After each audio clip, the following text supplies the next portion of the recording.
Jambo la kwanza, lazima kila mdau ahakikishe anatimiza wajibu wa kisheria uliowekwa kwa mujibu wa sheria ya ustawi wa wanyama. Mtu anaweza akasema hivi, hizi haki zimewekwa tu. Nataka niwaambie wananchi wenzangu wa Mgusu na Watanzania, ziko sheria ambazo zimewekwa duniani. Yako maazimio na matamko ya kidunia yaliyowekwa katika kulinda haki za wanyama, ikiwemo haki ya mnyama punda. Kwa hapa Tanzania iko sheria ya ustawi wa wanyama, sheria namba 19 ya mwaka 2008. Sheria hii kifungu cha 4A kinaeleza juu ya haki mbalimbali ambazo tunatakiwa tuweze kuzilinda kwa ajili ya mnyama punda.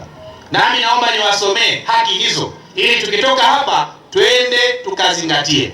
Sheria ya ustawi wa wanyama, sheria namba 19 ya mwaka 2008, fungu namba 4A inasema haki zifuatazo. Haki ya kwanza, mnyama anayo haki ya kupata chakula, maji na kuepushwa na utapiamlo. Mnyama punda anayo haki ya kupata chakula, maji na kuepushwa na utapiamlo. Haki ya pili, haki ya kuepushwa na uoga na bugdha.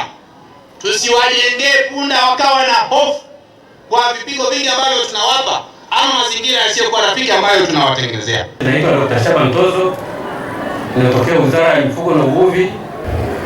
Kwa Tanzania hapa, ndugu mgeni rasmi, tulianza kufanya maadhimisho ya siku ya punda kuanzia mwaka 2024 na ilianza jijini Dodoma, na baadaye kwa mwaka jana maadhimisho ya siku ya punda duniani yalifanyika katika wilaya ya Chemba mkoani Dodoma.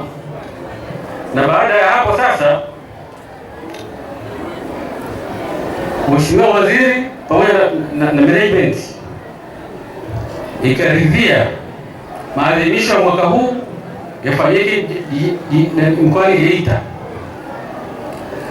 Lakini kwa dunia nzima maadhimisho haya yalianza mwaka 2018 na yataendelea kuadhimishwa kila ifikapo tarehe 5 ya mwezi Mei kila mwaka.